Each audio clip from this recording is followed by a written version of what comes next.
Hello, my name is Cody Kimball, and we're going to be discussing contrasting values for invasive species management in South Florida.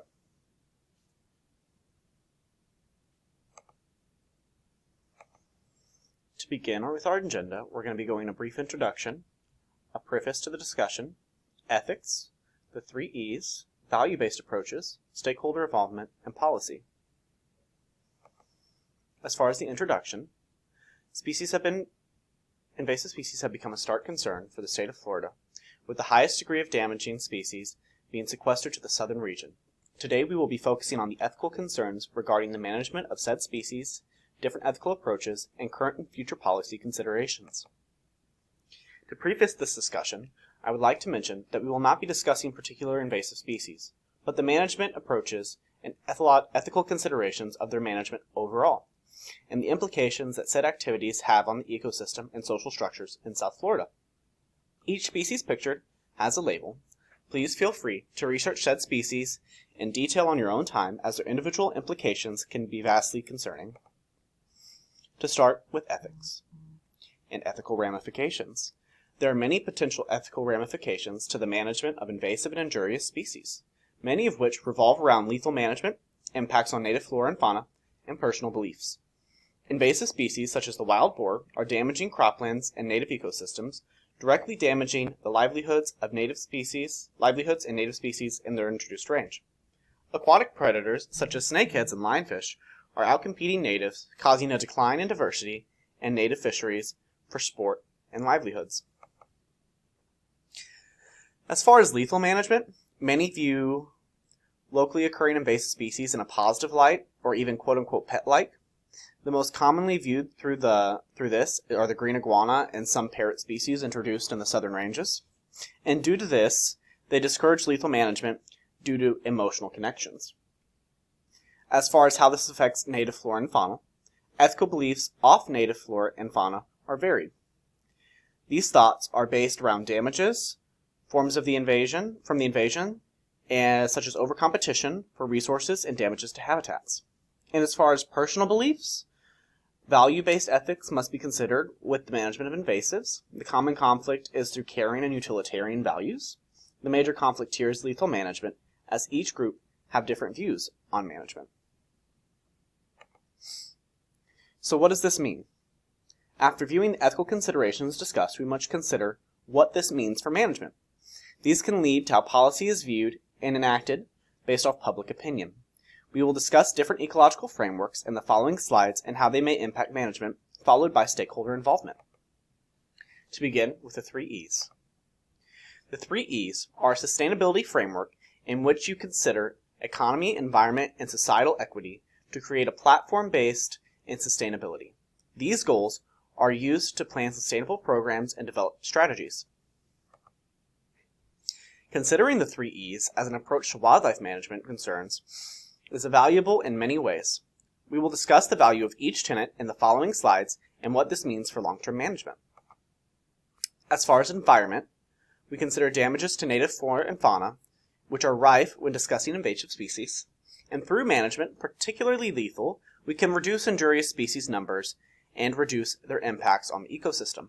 As far as economic concerns, many can be directly impacted by invasive species through loss of tillable land or agricultural or other source of incomes.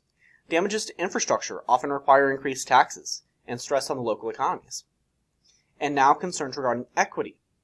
Some citizens experience greater harms from invasive species, particularly those who make their livelihoods off the land.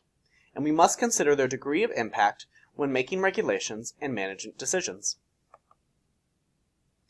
As far as impacts on management, looking through the 3 E's, the centralized around ensuring the environmental, economy, and equity are all accounted for within policy. And the most concerning focuses on through a managing body such as the Florida Fish and Game are the concepts of economy and environment. Equity is best reached through consistent iterations of stakeholder involvement and continued research on the matter.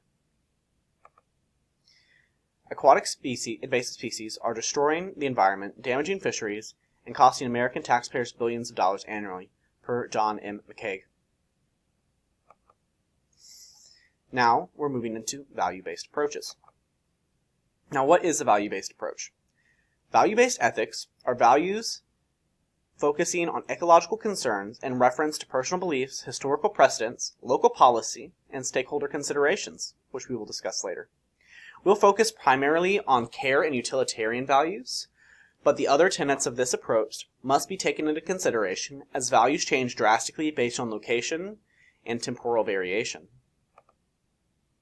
So values on management. Human value will always have a direct impact on management, the main divide being the difference between utilitarian and caring systems.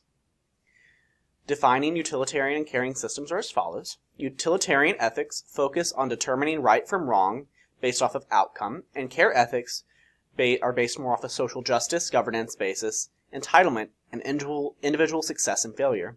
In this case, success and failure of individual animals within a group of species.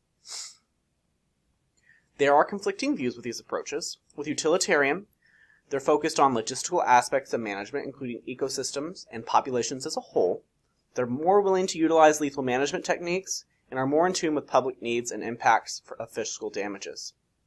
For the caring views, they tend to focus more on emotional and intrinsic aspects of a species or individual, are less likely to approve of lethal management techniques, and will prefer mitigation strategies to reduce damages of invasives without direct harm to either them or the place in the ecosystem.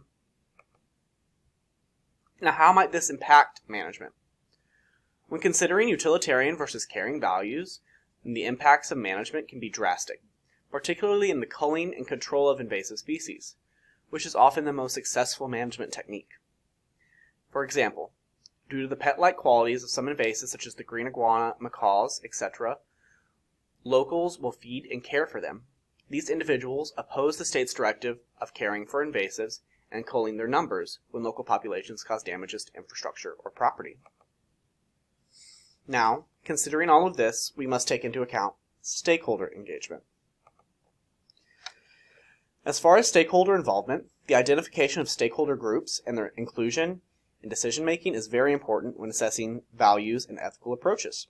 Our stakeholder groups would include, but are not limited to, landowners, the public, management officials, lobbyists, sportsmen, and animal rights organizations. As far as this, we would tend to use structured decision-making. Possibly the most effective manner in which we can involve stakeholders is through this structured decision-making process. And through that, we can assess current values and beliefs, how individuals and groups are impacted, and come to an equitable or fair decision for all. Another benefit of this practice is the iterative nature, where reassessments occur on regular intervals. And now we move to policy. The current policies and defining points we will be discussing are the Endangered Species Act and Lacey Act. The Endangered Species Act passed in 1973, and the ESA protects and conserves endangered and threatened plants and animals.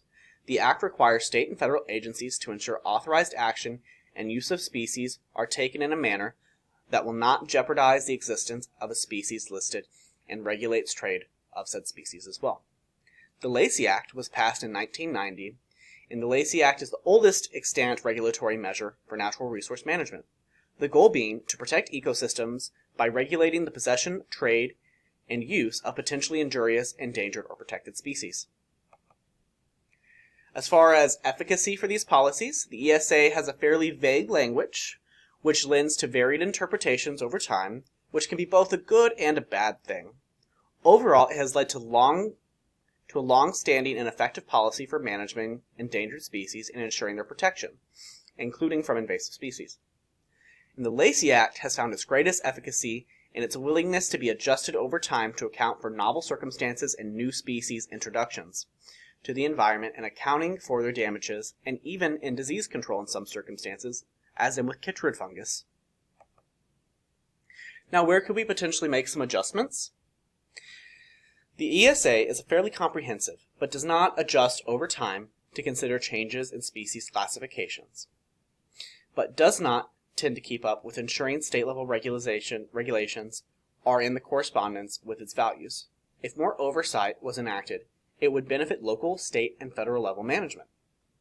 Now, as far as the Lacey Act has consistently been evolving to meet the needs over time.